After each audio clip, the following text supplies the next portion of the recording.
Good morning, dear students. Today we are going to start chapter number 5, organizing. And these are the topics which we are going to cover under this chapter, but we will leave this topic as it is out of syllabus now. This formal and informal organization, we will leave this topic in this chapter, and rest of the topics we will cover in this chapter. First of all, see some introduction of the chapter. Management has 5 functions: planning, organizing,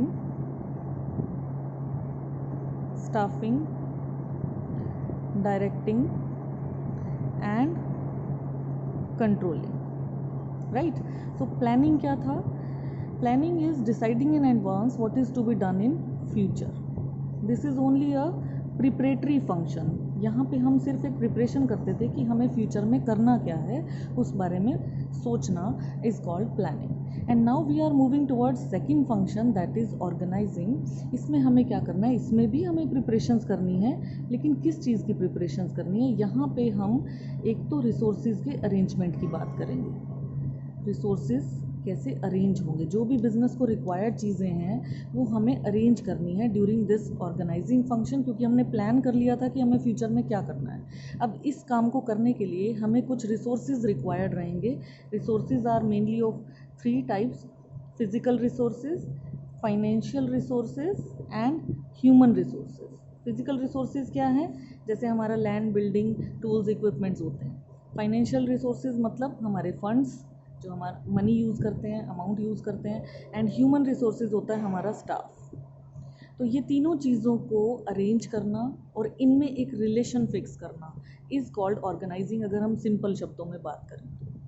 अब ये जो human resource है हमारा, इसमें हमें एक relation पढ़ना है इस चैप्टर में, that is authority responsibility relation. अब ये अथॉरिटी रिस्पॉन्सिबिलिटी क्या है? हमने चैप्टर 2 में फियोल के प्रिंसिपल में एक प्रिंसिपल पढ़ा था, authority and responsibility. Authority means power to take decisions and responsibility means the obligation to complete the task within time. तो अब इसमें एक रिलेशन है, वो रिलेशन हम पढ़ने वाले हैं ऑर्गेनाइजिंग चैप्टर में. So this was some introduction कि प्लानिंग और ऑर्गेनाइजिंग ये 2 फंक्शंस ऐसे हैं जो सिर्फ प्रिपरेटरी फंक्शंस हैं, क्योंकि स्टाफिंग में हम स्टाफ रखेंगे, उसके बाद हम उसे डायरेक्शंस देंगे and then we will control. But यहाँ पे हमारी केवल प्रिपरेशन चल रही है. So planning and organizing are called preparatory function. So let's move towards this chapter organizing now. See what is the meaning of organizing. Organizing can be defined as identifying and grouping the different activities in the organization. एक organisation को बनाने के लिए कितनी activities हमें perform करनी पड़ेंगी? तो सबसे पहले हमें आइडेंटिफाई करना है, उनका ग्रुप बनाना है. एंड ब्रिंगिंग टुगेदर, उसके बाद ये जो हमारे 3 मेजर रिसोर्सेज होते हैं, physical resource, financial resource and human resource, इन तीनों को हमें एक साथ लेकर चलना है ताकि हम अपना एक प्रोडक्टिव रिलेशन बना सकें एंड गोल्स को, स्पेसिफिक गोल्स को हम अचीव कर सकें. So to organize a business means to provide it with everything useful to its functioning. Business को हर वो चीज़ प्रोवाइड करना जो कि उसकी फंक्शनिंग के लिए ज़रूरी है, जैसे कि raw materials, machines, tools, capital and personnel. This personnel means staff.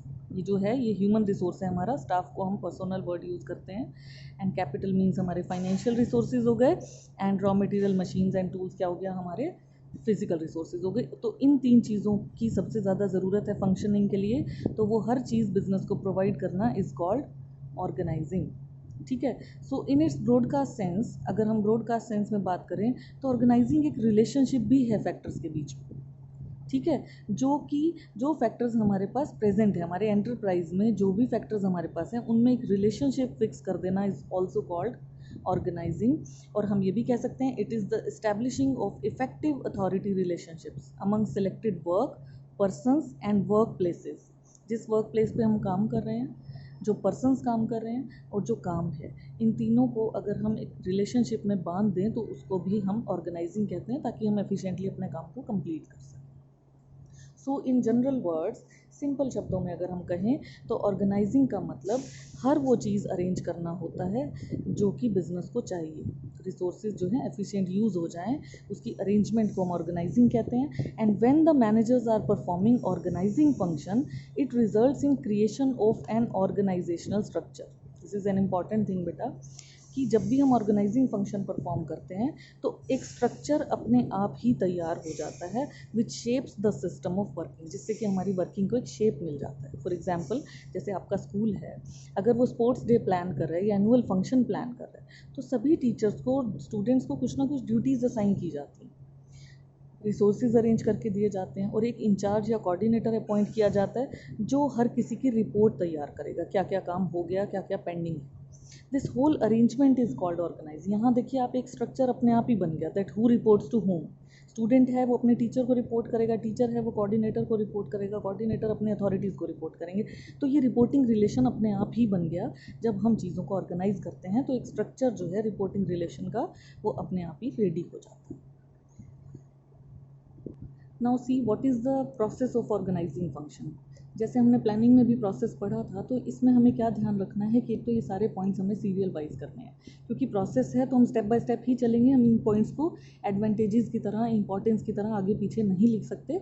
हमें ये जब लिखना होगा तो हम इसको सीरियल वाइज ही लिखेंगे। Like first step is identification and division of work.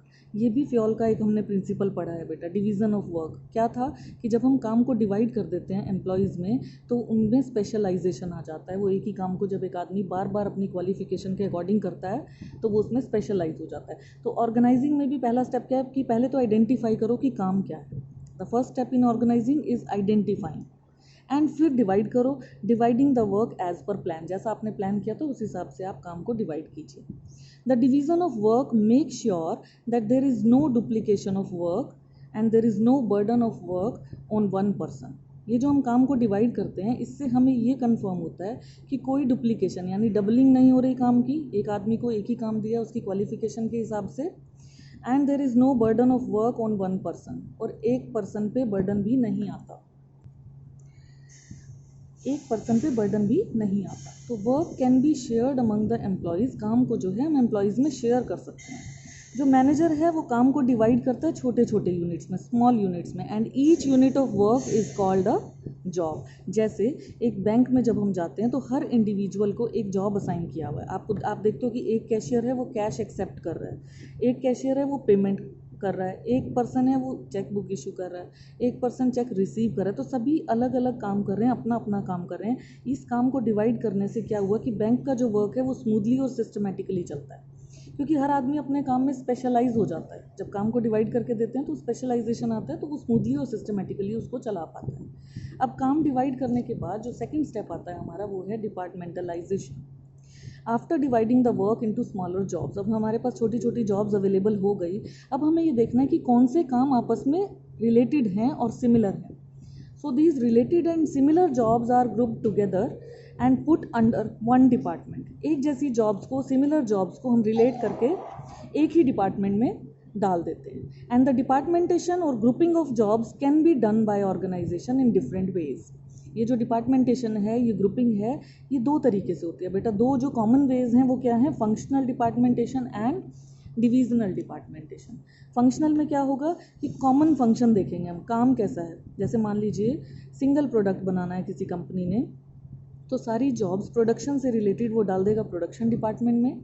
सारी जॉब सेल्स से रिलेटेड जो काम होंगे वो सेल्स डिपार्टमेंट देखेगा। इसी तरह से मार्केटिंग से रिलेटेड जो काम होंगे वो मार्केटिंग डिपार्टमेंट देखेगा। तो हम क्या कर रहे हैं, हम फंक्शन देख रहे हैं, काम देख रहे हैं, किस चीज़ से रिलेटेड है उसका एक अलग डिपार्टमेंट बना देना, इसे बोलते हैं फंक्शनल डिपार्टमेंटेशन। दूसरा होता है डिविजनल डिपार्टमेंटेशन। अगर एक ही firm more than one type of products बनाती है, यानी मल्टी प्रोडक्ट्स में डील करती है, इसमें हम क्या बोलेंगे, यूनी प्रोडक्ट। सिंगल प्रोडक्ट में डील करने वाला फंक्शनल डिपार्टमेंटेशन बनाता है, एंड मल्टी प्रोडक्ट्स में डील करने वाला डिविजनल डिपार्टमेंटेशन बनाता है।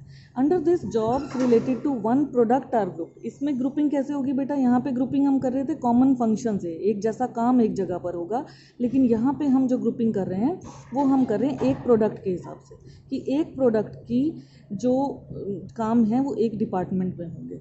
लाइक अगर एक ऑर्गेनाइजेशन कॉस्मेटिक्स प्रोड्यूस करता है, टेक्सटाइल भी बनाता है और मेडिसिन भी बनाता है, तो प्रोडक्शन से रिलेटेड काम, सेल से रिलेटेड काम, मार्केटिंग से रिलेटेड काम, कॉस्मेटिक्स का अलग डिपार्टमेंट बनेगा, टेक्सटाइल का अलग डिपार्टमेंट बनेगा, मेडिसिन का अलग डिपार्टमेंट बनेगा। क्लियर।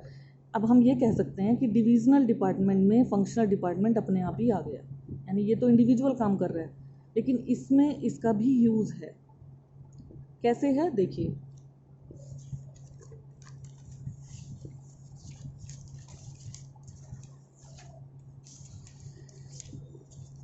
एक फंक्शनल स्ट्रक्चर बनाते हैं, फंक्शनल स्ट्रक्चर बोल सकते हैं इसको, फंक्शनल डिपार्टमेंटेशन बोल सकते हैं।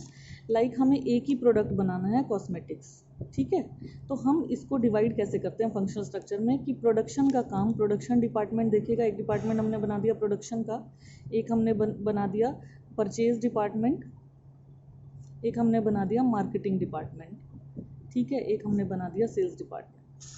सो ये 4 ही डिपार्टमेंट का एग्जाम्पल लेके हम चलते हैं। तो ये बन गया फंक्शनल स्ट्रक्चर, क्योंकि एक ही प्रोडक्ट बनाना था। अब अगर हम डिविजनल की बात करें, डिविजनल में क्या है, अब कंपनी बना रही है 3 प्रोडक्ट्स, पहले cosmetics, then medicine and then textiles. अब क्या करेंगे, क्या ये तीनों चीज़ें एक ही जगह पे प्रोड्यूस हो सकती हैं कि हम तीनों का एक ही प्रोडक्शन डिपार्टमेंट बना दें? नहीं। तो हमें क्या करना है, पहले डिवाइड किया हमने प्रोडक्ट के हिसाब से, और फिर इसके अंदर वो फंक्शनल ये वाला सेम बनेगा। कॉस्मेटिक्स के लिए प्रोडक्शन, परचेज, मार्केटिंग, सेल्स, यहाँ पे भी बनेंगे ये 4 डिपार्टमेंट। इसी तरह से यही 4 डिपार्टमेंट यहाँ मेडिसिन के लिए बनेंगे, और यही 4 डिपार्टमेंट यहाँ टेक्सटाइल के लिए भी बनेंगे। So functional structure is a part of divisional structure. I hope it is clear that functional structure is a part of divisional structure. It deals in uniproduct, single product कह सकते हैं, and it deals in multi products. जब multi product बनाने की बात आए तो कौन सा स्ट्रक्चर बेटर होता है, डिविजनल स्ट्रक्चर, और जब सिंगल प्रोडक्ट बनाने की बात आए तो कौन सा स्ट्रक्चर बेटर होता है, फंक्शनल स्ट्रक्चर। तो इस बेस पे हमने यहाँ पे डिपार्टमेंटेशन किया है 2 तरह से। अब डिपार्टमेंट्स बनने के बाद तीसरा स्टेप आता है हमारा प्रोसेस में, that is assignment of duties. अब हमने काम को डिवाइड कर दिया, अलग अलग डिपार्टमेंट में अलग अलग इंडिविजुअल्स आएंगे काम करने के लिए, तो उनको उनकी ड्यूटी समझानी है कि उसका जो स्किल है, उसकी जो क्वालिफिकेशन है, उसके हिसाब से वो क्या काम कर सकता है, तो उसे हम एक ड्यूटी असाइन कर देते हैं, ठीक है। तो the work is assigned according to the ability of individuals. ये जो काम दिया जा रहा है ये इंडिविजुअल की एबिलिटी के हिसाब से ही दिया जा रहा है। अब ये जो ड्यूटी हमने असाइन की, ये रिटन में एक डॉक्यूमेंट होता है जिसको हम बोलते हैं जॉब डिस्क्रिप्शन। इस डॉक्यूमेंट में क्लियरली डिफाइन किए जाते हैं सारे कंटेंट्स और सारी रिस्पॉन्सिबिलिटीज़ एक जॉब से रिलेटेड। आप कोई भी जॉब परफॉर्म करते हैं, आपको क्या जिम्मेदारी दी गई है, वो जब रिटन कंटेंट आपको दिया जाता है, उस रिटन कंटेंट को हम क्या बोलते हैं, जॉब डिस्क्रिप्शन। आपको इस जॉब पे रह के क्या क्या काम करने हैं, that is called assignment of duties. And the last step number 4 is establishing reporting relation. अब हमें इस पॉइंट में ये तो पता चल गया कि हमें क्या काम करना है, लेकिन यहाँ हमें ये पता चलेगा कि जो दूसरे लोग काम कर रहे हैं हमारे साथ, उनके साथ हमारा क्या रिलेशन है, रिपोर्टिंग रिलेशन क्या रहेगा। So after grouping the activities in different departments, जब हमने अलग अलग डिपार्टमेंट भी बना दिए, अब एम्प्लॉयज़ को जॉब परफॉर्म करना है। अब जॉब परफॉर्म करने के लिए हर इंसान को कुछ ना कुछ अथॉरिटी भी चाहिए। So in the 4th step of organizing process, all the individuals are assigned some authority.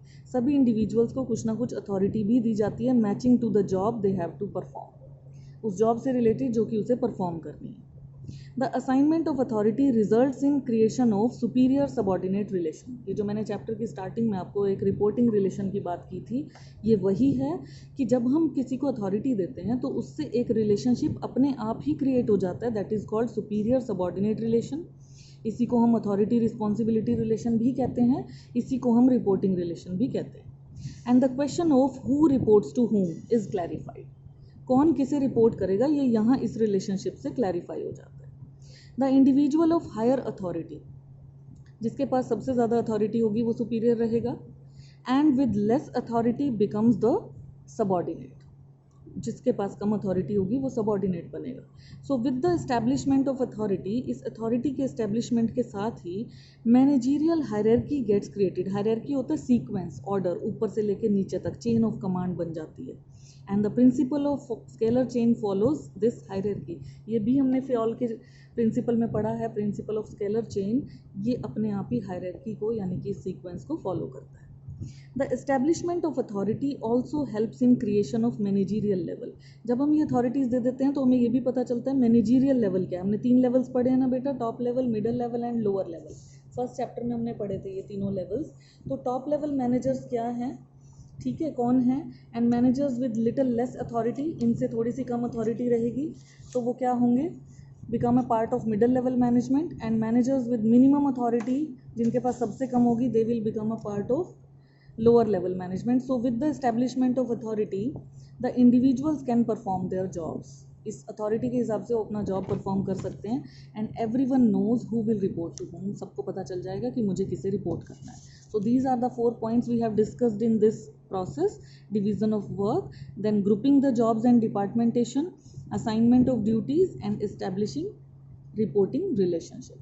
I hope it is clear. Thank you so much. Have a nice day.